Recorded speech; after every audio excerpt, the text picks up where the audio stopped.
We are going to follow the money. Everything you need to know can be understood with this simple phrase: follow the money. And believe me, that's what's happened. Here comes the money.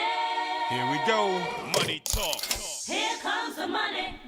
Welcome to College Sports Follow the Money, an all-new podcast diving into the critical issues surrounding the big business of college sports. I'm Andrew Monaco, joined by former president of Texas A&M University and former chancellor at the University of Missouri, Dr. Bowen Loftin, and former vice president and general manager of Fox Sports Southwest, Jon Heidtke. From NIL to the transfer portal and opt-outs, to the college football playoff, conference realignment, and more, we tackle the key issues facing college athletics today and into the future. I need to feel you, Jerry!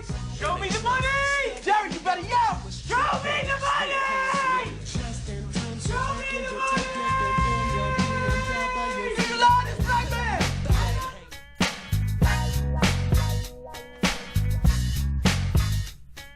We welcome you to this latest installment of College Sports Follow the Money with Dr. Bowen Loftin, with Jon Heidtke. I'm Andrew Monaco. Nick Savage produces. Richard Zane with the assist as well. So glad that you are with us. Howdy, my friends. How are you? Waiting for the fall to get here. Might have to wait a tad longer. I know it says it on the calendar. It's interesting. In the summer, we have the real feel temperature and we have wind chill. It's like they just want to make us more miserable, it seems. Jon, how are you, my friend? I'm great, gentlemen. Always glad to be here. Dr. Loftin, let's start. It looks like light at the end of the tunnel, right? With Judge Wilkin preliminary approval for this revised House settlement. We're getting closer to the end of that chapter, although there's still some pages to be written, are there not?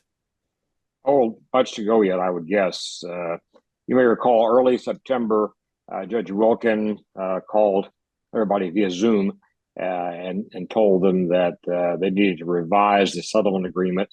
It was in front of her. The revisions were interesting in the sense that she was mostly concerned about what should an athlete do to qualify for NIL and payments and so on. So that was kind of the thrust of what she was getting at, basically. Just a few days ago, 2 days ago, in fact, the folks came back. The plaintiffs and defense attorneys both came back and gave her a filing. And then she has issued a ruling saying she accepts this in a preliminary way, which means basically it goes forward. There's a period of time for the other parties involved here to be able to come and object, opt in, opt out, that sort of thing. I'm aware of at least 4 objections already made to the agreement. So that's there, and which tells me that even if she rules, and she's going to rule in April of next year, according to her schedule, on this thing, and would grant presumably the settlement as it stands now official status. If that happens, I expect a lot of objections, suits being filed. There are 4 groups already have come forward and raise objections to it in a variety of ways. Obviously, there are some representing female athletes that are saying the way in which we're going to divide the past money, which is in the settlement, is not right. There are others who just claim it wasn't enough. There's one case, in fact, for a guy who says, well, I didn't play football or men's basketball, but I deserve $1.25 million. And that's just, that kind of will happen. So the real issue is, will there be such a number of appeals that a higher court, the Ninth Circuit most likely, would come along and say, we're going to issue an injunction against the settlement being instantiated. That would stop everything in its tracks until all this plays out, which could take at least 2 years, if not more. Or will there be a failure to grant an injunction and the suits go forward? The way it sets right now, the way the settlement reads right now is that if it's approved in April, then payments would begin with the academic year starting this fall of 25 rather. And so that's the earliest we could see payments going to current athletes. And they're saying that with an approval in April, they'd be able to begin writing checks to past athletes going back to 2016 almost immediately. So that could be done during the latter part of 2025. So we could be a year from this being a reality, or if a higher court comes along and says, no, we're going to stop this in its tracks until we have all these suits proceed, then we'll see. There's also this other suit. You may recall that there were 4 lawsuits in play. 3 of them were consolidated with House under Wilkin, but 1 remained in Colorado. That federal judge refused to release that case from his court for it to go to California to Judge Wilkin court. And that's out there on its own, basically, still grinding along. So there's lots of things to happen here, guys, is what I'm saying. I call them headwinds in my note to you a while ago. I think there are headwinds here that are going to be in play for a while. The real question will be, will a higher court, after she agrees to the settlement, will a higher court injunct and say, stop, we're going to wait until this all plays out before us until we actually let this thing begin? That's the real question. Unfortunately, nobody can wait. I mean, all of the players are busy right now creating this clearinghouse. Players are being told when this is approved, you're going to have to report $600 and up of payments to you.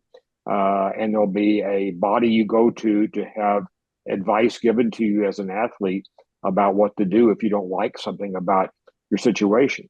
So there's lots of infrastructure to build that is not in place yet completely, but people are already working on it. And that's going to have to be done reasonably soon, even if there's an injunction. You can't wait until it all plays out before you actually get the pieces in place you need to make this thing work. But it's not like the athletic departments can just stop, because they're planning on whatever it is per year that they're going to have to pay towards this settlement, right? Exactly. I mean, there already you see lots of movement, and we'll talk about more of this in a few minutes in this podcast. There's lots of movement to both tee up these departments to get ready to pay. And it's not so much the past. They're going to lose money from the NCAA immediately to help them pay off the past. But then there's going to be the immediate need to begin paying the current and future players. And that money has to come from someplace. And we're talking well over $20 billion for the Power 5 schools or Power 4 schools to produce for this. And that could begin as soon as September of 2025, less than a year from right now.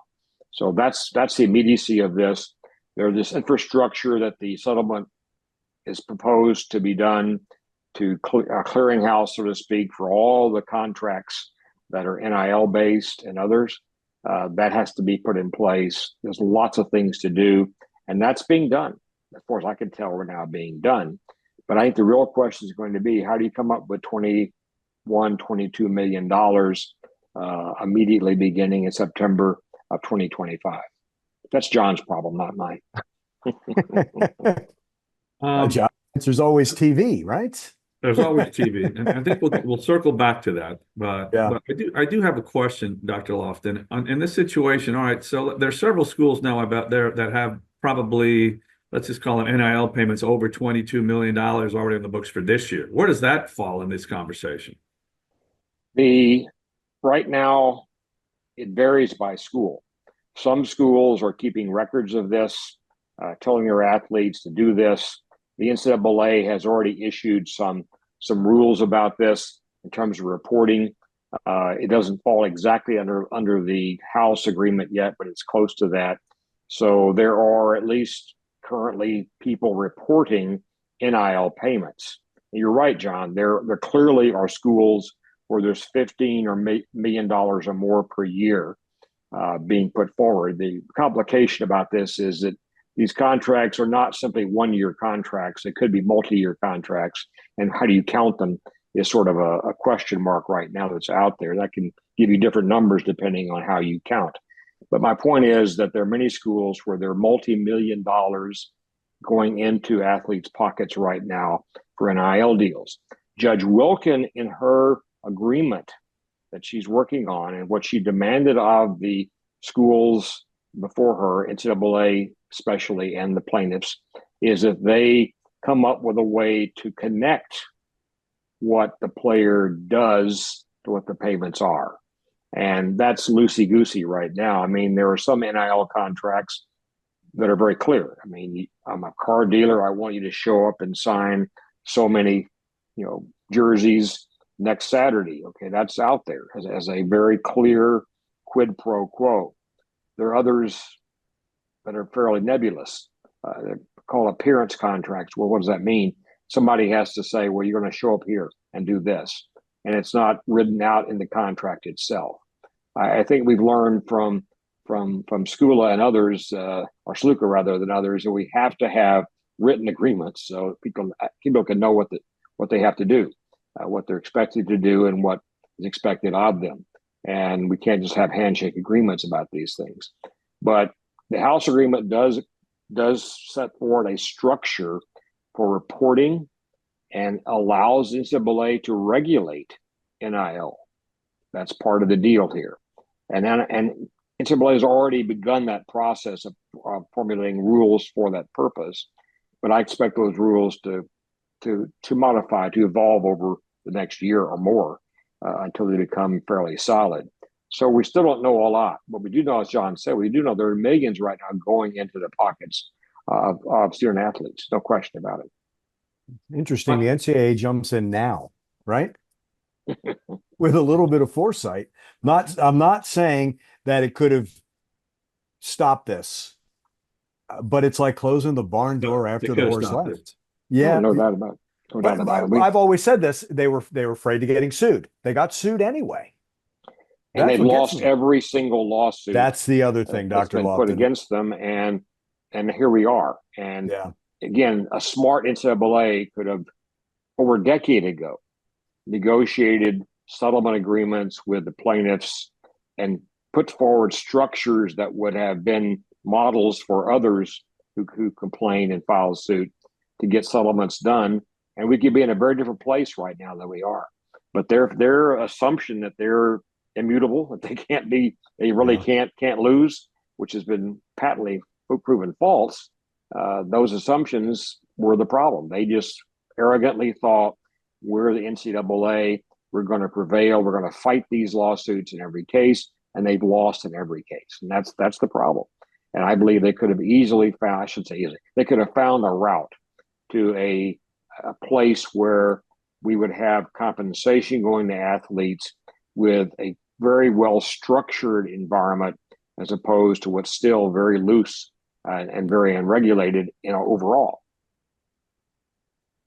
One other question I have for you, and even Andrew too, for you. I mean, I've read a lot of different articles on the House case, and I've yet to see a point where any of this is tied to any academic standing. So is the term student athlete completely gone in this new world going forward? Are there any, you graduate, you get the money, do you need to go to class? Is that even an issue in any of this conversation? Well, I still use the term myself. I'm an old man, okay? I've been using this term my entire professional career, but I think the problem here is that there are still things out there, sir. There are scholarships. Those are still going to be in play, in fact, in larger numbers than they were before. And those scholarships will have requirements for some type of academic success. There are exit agreements, and there are probably future ones as well, tied in to the measurement the NCAA does to look at academic progress. The academic progress measure is going to still be around and still being used, and players, I believe, will still be capable of being declared eligible to play if they don't meet them. Now, we all know that those rules are not that strict, and they don't demand that much overall. And it is a matter of whether you look at the individual athlete or the overall performance of an entire athletic department. In most cases, most major schools, the entire department looks pretty good because you got lots of players, especially in sports like baseball and women's sports, that are doing very well academically and give you a nice average.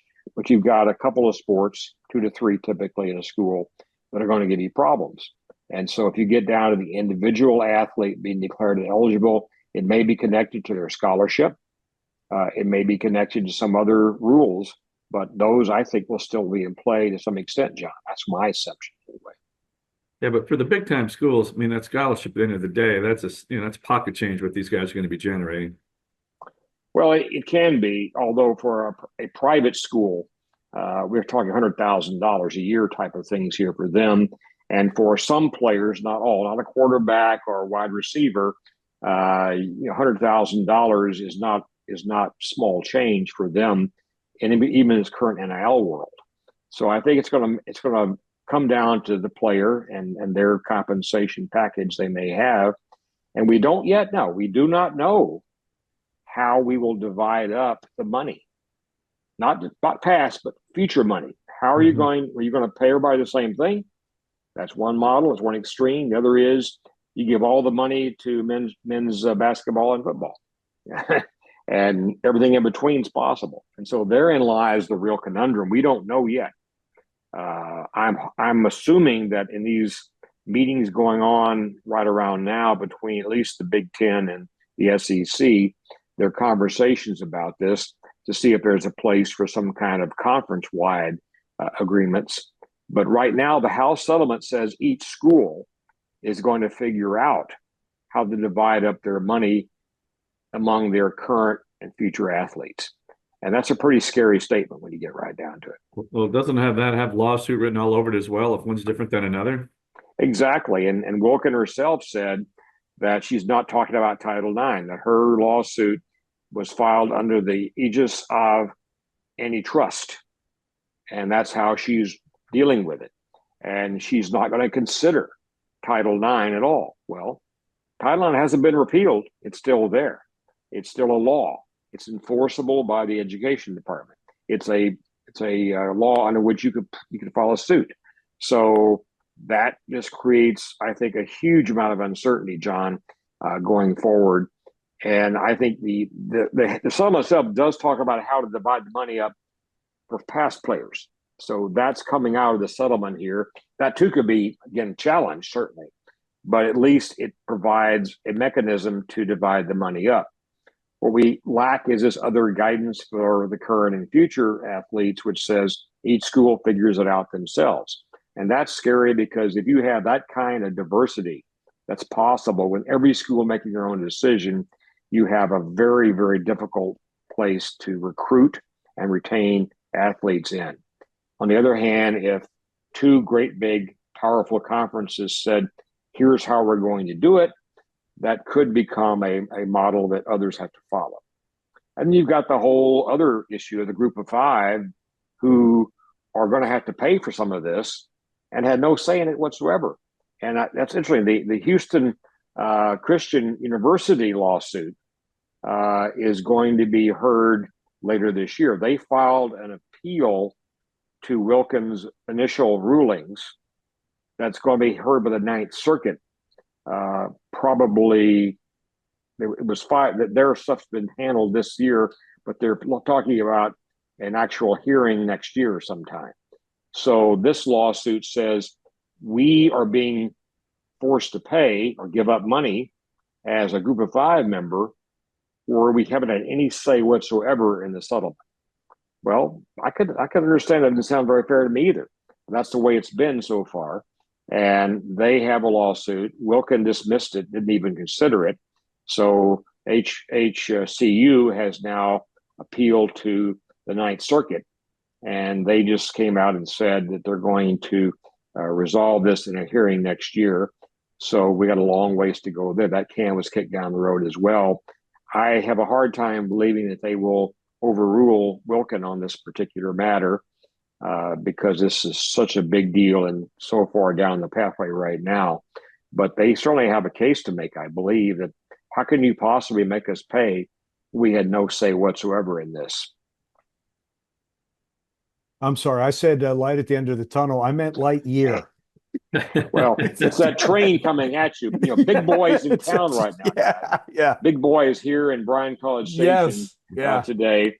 Yeah. The biggest locomotive in existence today weighs what, 1.2 million pounds, something like that.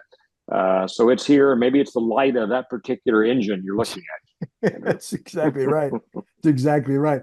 You brought up something about the athletic departments and what we, as we revisit Matthew Sluka at UNLV, and the NIL dispute has become a he said, she said, so to speak.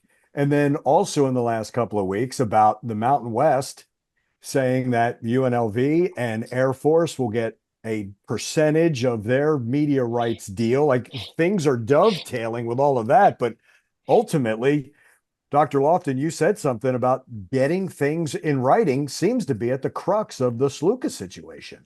Well, it certainly is. I mean, I can't believe he had an agent who was unlicensed apparently in Nevada. And yet that agent supposedly negotiated with the offensive coordinator of UNLV for a $100,000 final year payment to him as quarterback. And then when he arrived, he received $3,000 to reimburse him for his moving expenses. And he was told that's all he's going to get. He said, unfair, I'm going to quit and walk away, and he's gone. On the other hand, the UNLV did come back and say, we'll pay you $3,000 or so many dollars a month for several months to help, make this problem go away. But then later on, they came back and said it's too much already has been done to make this healable. We can't heal this problem at all. And he's gone. So he's gone. His dad's been very vocal about this deal being a reneging of what they had promised him. But apparently no one's produced a written document that says this. And I'd be very reluctant to shake the hand of a coordinator even and believe that's going to be the final word. Maybe the head coach, if it's somebody that's been around a while and has a lot of respect out there. But a coordinator or assistant coach telling you, here's what you're going to get, and you believing that's a little bit of a stretch for me. And they said, what's the truth here? Maybe the guy said $100,000. Maybe he didn't say that. The point is, there's no way he's going to get $100,000 now. That's clear. And again, with the new PAC conference rating Mountain West schools, the American, the Sun Belt as well. It's a fascinating underlying thing. This is the topic, though, that I really want to get into. And you sent this earlier today, Dr. Loftin, we had talked about private equity firms in college football. We had heard about possibly with the Big 12. Now, private equity, talking about pitching a super league, and this is where the breakaway, as I have labeled it, the Super Division I in the past. First and foremost, could a private equity talk about these 70 schools that break away? Two, could this be a way to finance the House settlement for universities? Well, clearly the people who proposed this super conference, what they propose to do is take all of the FBS schools, divide them into two buckets, and one bucket containing the 70 top schools, presumably. That's the power of 4 today for all practical purposes, would form a super league. They would be run by a commissioner or commissioners, they've said. So maybe a place for certain commissioners to continue getting a paycheck out of this. But the real crux here, I think, is going to be the money. They're talking about upwards of $15 billion over 10 years of new money coming to the schools. But there are lots of pieces to this, and some of the pieces are not yet completely well formed. They're proposing 3 tiers of payments. The top tier would be 16 schools, I believe it is, John, that would be paid roughly twice what the projected earnings of a Big Ten or SEC school would be. You've got a middle tier of 30 odd schools that would get about what the SEC and Big Ten schools get today. And then there'd be a third tier where you'd be paying about what the ACC and Big 12 schools are getting. So they're trying to striate this in a way that makes some degree of sense.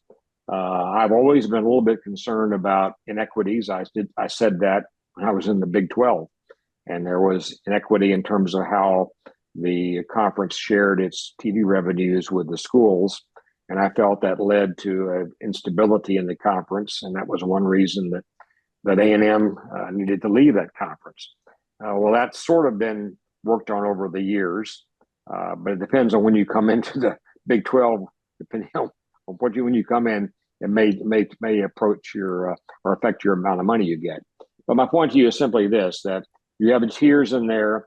You have the proposal, which I find interesting, and I want Jon to comment on this quite a bit, and that is you will stop playing Group of Five or FCS schools. And I understand that. I've long advocated that there needs to be a real revision of that, because fans aren't very interested in your playing an FCS school and even some of the Group of Five schools. So it's a real problem for us, and it does affect attendance. It affects TV revenues, and that's what Jon can really, I think, reflect on, is how this works out. And so the proposal is that we're going to have these 70 schools playing each other, period. There will be nobody else playing that. So you can see the coaches pulling their hair out right now, Jon, if we continue our current bowl world. So that's out there as a problem.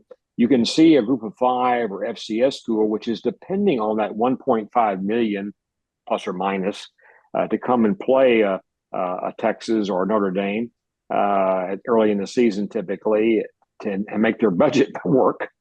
So there's lots of issues here. Yet this seems to have some legs. It's been shared with at least 25 or 30 ADs from the Power Four schools. It's been shared with some of the commissioners directly or indirectly. There's been a lot of discussion about it behind the scenes, and it came out just a few days ago because the Yahoo sports guy was able to get a hold of a set of slides that they were using to show people what they meant by their plan, and this got out. And so it's hit the news streams pretty heavily over the last day and a half as this became visible to us all. But again, the other major thing about this, I don't want Jon to speak to, is this. They're talking about waiting for the expiration of the current rights agreements, which is maybe 10 years out in some cases, but at least 7 or so out. And they're going to consolidate all 70 schools' rights into one package to give them leverage when they negotiate TV deals. And how practical is that? Will schools who struggle to give up their rights to their conference be willing to give them up to an even larger group?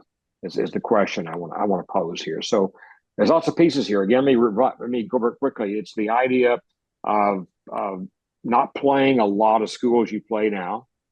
The idea of having a single entity of 70 schools that play each other only. The idea of tiering, at least into 3 tiers, the payments to those schools based on sort of the perception of how important they are, and a sort of uncertainty of guidance here. Presumably the commissioners might still have a job, maybe not. So I'm going to give you guys a brief math lesson today. So to kind of help you get to this point, we're going to suspend all litigation, Sports Broadcasting Act of 1961, all these wonderful things out there that will throw some wrench into this. But in its simplest terms, the NFL this season, they're generating $11 billion just in television revenue. Okay. So let's just say this group was able to generate $12 billion for those 70 schools. All right. Or for the group of there, and at least the one that I looked at. So you take 12 billion, divide that by 70 schools. It's 100, and my math is right, 171 million per school. What is the Big Ten giving out this year? About 80? So more than double. All right. And if you do the 94 6% split, all right, so those other 64 schools get that 6%.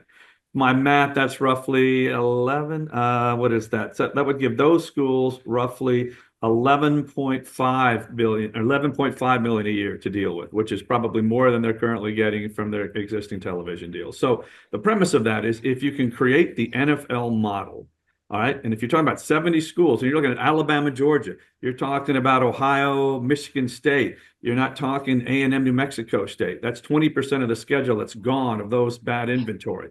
So you're looking at, I haven't done the deep enough math here, but I would argue that that's where the private equity guys are in this world, because they're looking at this and saying, if the NFL has 32 teams and we do 70, we could double that, or certainly get more, 15 billion a year versus what the NFL is getting, because they're going to be delivering eyeballs. And in this world of television, with streaming and legacy broadcasters, they will be paying for those games are meaningful, right? Everybody's going to want those. So again, if you build that model out there and you replicate it like the NFL, that money's sitting out there. And I think that's what the private equity guys are saying. Let's do this. Let's take the NFL playbook. Let's turn it onto the collegiate landscape, and let's run it out there. And I think you can see just at that level, those numbers are pretty eye-opening. And if I'm Texas Tech right now, or other schools out there, I mean, Kirby Holcutt, friend of the program, was one of the ADs that's in the college, what is it, Super League, whatever, I can't remember what they call it, the CFL or something, CSLFT, something like that. The first group that presented that, they're putting that out there. And yeah, and it's got holes and it's got flaws. You got to get through all these different things. But if schools start looking at this and saying, hey, if I can figure out a way to get out of these grant of rights, and this is a real deal out there, it's certainly probably worth, getting a little bit more traction than it is today. Now, do the TV guys want to see that happen currently today? No, I think they're pretty happy with their deals. Do the Big 12 and SEC want to see it happen? No, I don't think you're going to see them jumping up and down and saying this is the right way to go. But again, 30,000 feet, if you look at that NFL model, and that's just football. That's not basketball. That's not anything else out there. That's some big time money out there. And I think, again, that's why the private equity guys are circling around this deal, because if they could pull that off, that's the type of revenue I think that type of conference could generate, with that level of team and that level of games drawing that level of eyeballs. Well, John, the Smash guys are former Disney executives. One of the guys is former COO of Disney. So they come to this with they've seen a lot of ESPN and ABC exactly. agreements. Yeah. They understand what this looks like from their side here, and they have deep private equity behind them. That's not true of this college student proposal out there, which seems to be just a matter of trying to put together a super league without the private equity investments in it. And that, to me, would be very difficult to make it attractive financially to the schools to go after. Whereas the Disney Smash people seem to be talking numbers, as you said, John, which in a sense replicate or at least come close to what the NFL can do today. And that's sort of been the holy grail for other sports to look at. If they can do that, why can't we? The NBA has done it themselves to a large extent as well. Those are the two major players right there, obviously, in the pro sports world, that are bringing in billions and billions every year. But if these three guys who seem to know the entertainment world, know the sports world, know how the ESPN's been involved in contractually, they think they have that kind of money behind them, they're talking about combining their revenue, or their capital, with revenue to pay the schools with. So there'll be upfront money given to schools to help them deal with the nuts they have right now to pay, that would come from the equity side of the equation. And year by year, you get your TV payments there, which obviously escalate over time. And they're talking about almost doubling over a 10 or 12 year period of time in terms of revenues coming in. But they have upfront money in principle from a private equity source, but they want ownership. I've heard anything from, the 10 or 12% area up to 30% level. There's talk of in this discussion of having the TV people own something too. So how would you feel about that? Would Fox like to own 30% of or 10% of something like this if it were possible? Is that something that would be attractive to a TV partner? Again, in its simplest form, there's usually a lot of other, the devil's in the detail on this. But if you could own that and that's part of your deal, I'd rather own my property than rent it. So I think again, if the legal issues are resolved, I think again, as a television person, I always thought again, let's just buy the league and then we can control the content. I said, I don't think it quite works in that model. In most models, it doesn't. I mean, Fox owned the Dodgers back in the day, and that was an ill-fated investment. But I do think, again, if you can own a league or own that content, there are some significant savings and value to a network in that perspective. So now, can they get it all worked out in all the legal issues? It just, that's going to take a lot. That's is the old line from Animal House. That's going to take it cost thousands of lives and take hundreds of years to get through that. But I do see, again, that there's value in that approach. And I think that's what these private equity guys are trying to do, is if they could get that level of agreement amongst that collective of schools, it's again, the math, you can make the math work. I'll just tell you that. But do you think, John, that this is it may not be what it is proposed to be right now, but is this likely to be a pathway? You're a betting man, obviously. Well, you make millions on bets every weekend, but are you willing to say this is? You haven't seen my picks in the Eagle yet, have you? I think I'm down there I'm not even winning the Walnut Creek race this year. A likely outcome is the question. This is a likely outcome. Well, again, I think everybody that we've talked to, if you look at this, is that Super League continues to be, as someone looks to the future. I certainly think that's the way we're headed as a result of the legal ramifications and implications that we're seeing today. So I do think, again, if you've got to pay these type of bills, what is how do you get to it? Most of these others are kind of putting a finger in the dam. This gets you there in a hurry if you're able to. Again, you got a lot of hurdles to get through. Don't get me wrong, but if you're able to aggregate that type of schools and again get a unified agreement out there, a la the NFL. Look at the NFL. If the NFC East had to do its own contract, or the AFC West was doing its own contract, it would be, the NFL would be, it wouldn't be what it is today. But I think, again, and that's why, and I think, again, you're seeing the value in somebody who tries to look at this. And again, these private equity guys think if they, money talks, and if they can bring that kind of money to the table, can that get everybody's attention to move beyond some of these issues, grant of rights, et cetera?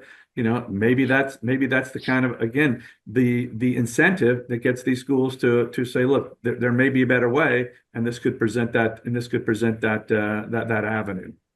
Because they'll be in the 70, does it keep Florida State and Clemson from leaving the ACC? Right? Because they'll be in that Super League. Yeah. So does it really matter what conference you're in, as long as you're in the Power Four? As long as you're right. And I think the other one, the CSLF's College Student League, I think they had some interesting things about relegation and giving these other schools a chance. Can they work their way up? The top 70 would always be protected, but there's some other ways that Boise State could find its way into into that upper tier. Again, you can kind of dive into that, but I do think, again, the revenue is, again, if you're talking about a look at each week, what's the most watched game? The Georgia-Alabama game, 10 million, people, and again, even a game like, what was it? Just to say Texas, the Alabama Vanderbilt. We don't even know the rating on that because the SEC network doesn't give ratings out there. But I'm guarantee you that probably had over 5 million people watching that at the end of the night. That's the stuff that people pay for. And in a streaming world, you're going to know exactly who's watching, and you're going to know who those advertisers are going to pay in a programmatic advertising world. So I certainly see that path there. And again, if you create great matchups, and again, if 20% of your schedule is against FBS schools here, those aren't fun for anybody. And so all of a sudden you flip those out with other marquee, major games, it's going to drive the business. So again, for what they're saying, I can see them getting to that path because that's the value's there. And again, the upside's there. We see what the NFL is generating right now. And again, I think if you've got 70 teams versus 32, I think you can easily get to what the NFL number is, and you should get a little bit more. So, Andrew, a question for you. You're a real pundit here, I think. If you're 70 schools in the Super League and they only play each other, that means half win and half lose, okay? If you're playing an FCS school, you're probably going to win. Not always, but you're probably going to win. But if you're playing each other, it's going to be a toss-up every week, right? So does that mean that we're going to see a change of how bowls work? Does it mean something different about how coaches view their success here if they can't be guaranteed 5 or 6 wins for sure every season. We have seen one of those changes, Dr. Loftin, about no longer making a bowl gets a bonus in a lot of contracts now with coaches. You're supposed to make that bowl, right? That's part of the schedule. What we've also seen is the SEC has yet to go to 9 conference games. There has been pushback on that. Some of those coaches want to go to 9. Some want to stay at 8. The Big Ten is at 9. Now you're not even talking about 9. You're talking about all of your games, however many games. And what are you going to do now? Are you going to stay just in your tier? Or are you going to face all 3 tiers? That's the other thing. Like who will you be playing and how will that rotate? That becomes fascinating then with those bowls. Where does the group of 5 then go? Where to which bowls does that now change everything? And is there more than just a minimum of 6 wins? Those are fascinating questions for that. And the one that I wanted to ask Jon is with ESPN and ABC having SEC and ACC and Fox having the Big Ten and the Big 12 being on Fox, ESPN, and NBC having Notre Dame, is it almost the NFL model that if Alabama goes on the road, does ESPN get that game against Nebraska or Michigan, something like that? And the way the NFL has modeled television with Amazon and Netflix and Peacock as well, or do we just rip all these up and then somehow share all the television for this new Super League? I think you've got to probably rip it all up and create who all your partners are going to probably be paying roughly the same if you're giving them, you're going to probably bring them all in at certain levels. Now, again, depending on day parts, when you can put games on Monday night, Sunday night, you could get to that level of sophistication or granular negotiations through the process.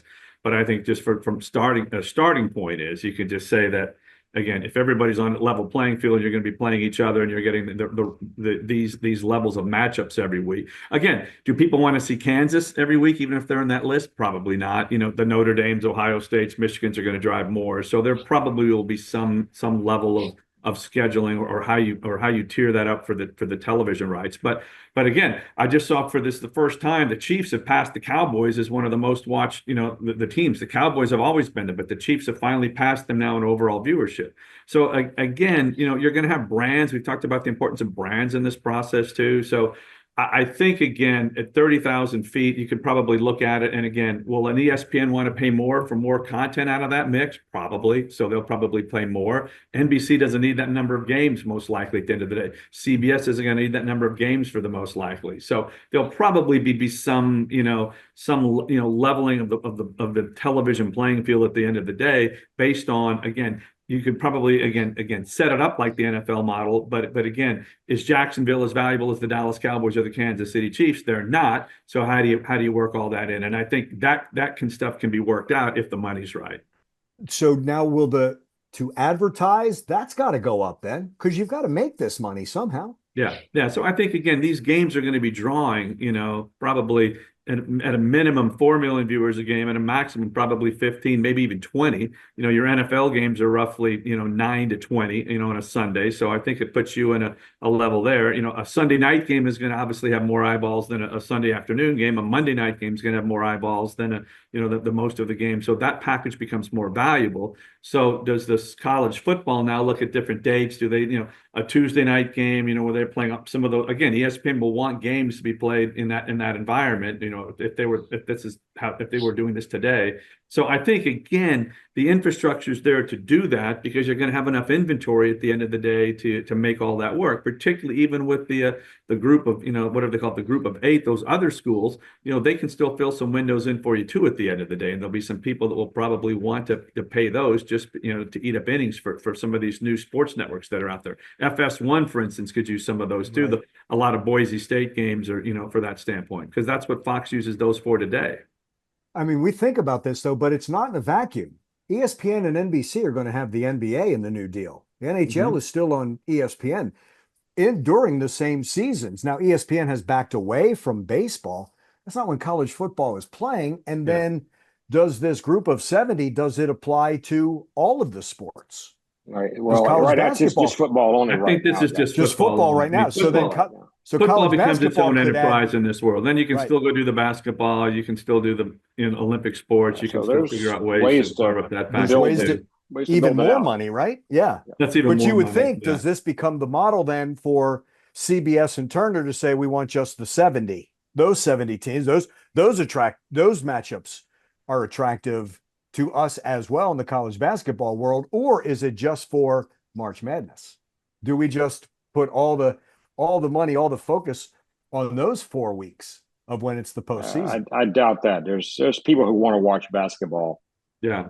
As much as they I can. think this is just a football thing, but if you do create these types of conferences, does that minimize your current conference infrastructure right now? Well, it has to affect it, guys. One quick interesting thing to me, and this is where I want both of you to comment too. It was stated in this discussion about the Super League that there are actually 18 schools that produced 60% of the football viewership, and 6 of those 18 did more than half of it. Think about that.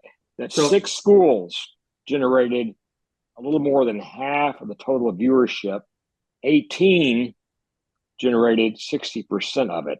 And that's the justification, by the way, for this tiering idea. Yeah. These 3 tiers. And it's been stated that you'd have the ability to move between tiers on your performance, but there may be permanent members like the Security Council the UN has in the top tier of schools that are so big, such big names. Yeah. They're going to have to be there. And I would struggle. John, is that real? Whoever those 18 schools, 20 schools are, 24 schools are, they're going to get more money than everybody else. And that's how you keep them happy to look at, agreeing to this process too, that even with that kind of revenue, they're going to be getting favorable treatment through this process because their brand deserves it. They bring the eyeballs when they play. Interesting. In the NBA, the Clippers used to be on national TV once, yet they still got 1/30th of the NBA deal. Yeah. You knew the Celtics were always on, and you knew the Sixers were always on, and you knew the Lakers were always on, but they cut it 1/30th. But I don't think that, you're going to get that percentage, and it's going to be a big But you'll percentage. still get your base rate, and then based Yes. on how you play and, performance levels, Right. and you can do it on ratings. There are a variety of different ways that you could do to make sure that the teams that are certainly generating the eyeballs and doing the heavy lifting have an opportunity to get a greater share of that pie. Yeah, it's fast. Look, I've always said there's going to be the haves and the have-nots. There might be haves and have-nots even in the 70s. You know what I mean? Yeah. You're going to have that. But again, We can't say to Vanderbilt the point of anymore. who's driving the eyeballs. Right. Yeah. And I think this goes back to what we talked to a couple episodes ago about the brands. The brands become even more important than when the Big Ten was going after Maryland and Rutgers because they wanted the DC and the New York City markets for Fox, right? And that, John, to your point, you brought this up, brands become very important moving forward. Right. So I think is what, even in a separate way, this is what the new Pacific Coast Conference is looking for, right? A brand. But I don't know if they jump into the Power Four at all. I think they become one of the elite group of whatever, but it doesn't allow them. So does Oregon State and Washington State try to maneuver to get into that Power Four somehow because they were left behind when the Pac-12 decided most of the schools merged with the Big Ten? Well, in the CSFL, I know they had both Washington State and Oregon in it. I don't know if they were included in but they had 72 schools in there. So I don't know who the two get left out in the smash proposal or Project Rudy. Yeah. Y'all know where Rudy comes from? Rudy Rudinger? That was my thought. A famous walk-on at Notre Dame. Yeah. Named Rudy, that they picked that name to capture the nature of this conversation right now by calling it Project Rudy. And I'm told it's named for him. Nick may want to cut this part out at the end, but I actually was in the movie Rudy because I went to the Notre Dame Penn State game that they played the day before that. They said, "Hey, we need some people to come and hang over." For the movie, we were already in South Bend, so we went and sat in the crowd for a couple hours, and then somewhere I think we're in that crowd scene. Have you ever identified So you're yourself? there, John. You're there. Come Yeah. on. Wow. Do you get residuals? I don't. We had to sign something, but I never saw anything from it. I think if they gave me a beer, I was happy back then. Years ago, guys, the university I was at had a big Hollywood crew come in to do a series of snippets for promoting the school. I was one of the guys they picked on. I had to join the Screen Actors Guild to do that. And for about a year after that, I got residual checks, $1.30, $1.55, something like that, every month. It was really lucrative. But you're a star, baby. You're You're a star. That's right. Oh, yeah. You can show that SAG $1.55 card wherever okay. you go and get you in like a cup of coffee in LA. I'm thinking now we got to check IMDb for Dr. Loftin just to see. Actually, for both you guys, who am I kidding? I had no card. I just signed a waiver. John, one final thing, Dr. Loftin, and maybe we touched on it in this last discussion, but Dr. Loftin was saying, what do we know about the CFP payout? He wanted to kind of get an update on that as one of the topics to touch on today. Have they changed that? To be honest with you, I haven't seen anything on that recently, other than It's been quiet. I was wondering, are we stable right now? Is the question, John? I really wanted you to answer if you could. Well, all I know is that some schools or conferences are getting less than others, and I think again that's been one of the I think one of the conversations that I'm hearing about. Again, this one we're even getting this one off the ground yet. But the SEC and Big Ten are talking about, are there enough guaranteed slots for their schools? So that was the last thing that I heard about that process. I haven't heard about any more. I know there was unequal revenue sharing in the original agreement. So I'm assuming that's still pretty much. I haven't seen any other issues out there that feel like they're outstanding regarding in terms of what that revenue looks like. Well, the rumor I heard last couple of days is that in this big meeting between the SEC and Big Ten coming up, there's conversation about more guaranteed slots for those two conferences. Think about that. Well, but they're already getting a larger percentage of the revenue. Yeah, so they are. Does the slots help them do that? Maybe I don't not. know. I haven't probably done enough due diligence to dive into that one to give you a more thoughtful answer. Well, next episode we get into next episode. Yeah. I was trying to figure out the CSFL and work out on the here's a school per revenue. You did well on that. Thank you. Yes, you did really well on that. He's a professor. Don't forget. That's exactly Professor right. Heidtke. That's right. That is exactly right. Pleasure, guys. Always fun joining you guys. More topics to come. This has been episode 67 for Dr. Loftin, for Jon Heidtke. Nick Savage, thank you. Richard Zane as well. I'm Andrew Monaco. Again, collegesportsftm@gmail.com. If you have a question, we'll answer it on a future episode. Thanks so much for joining us.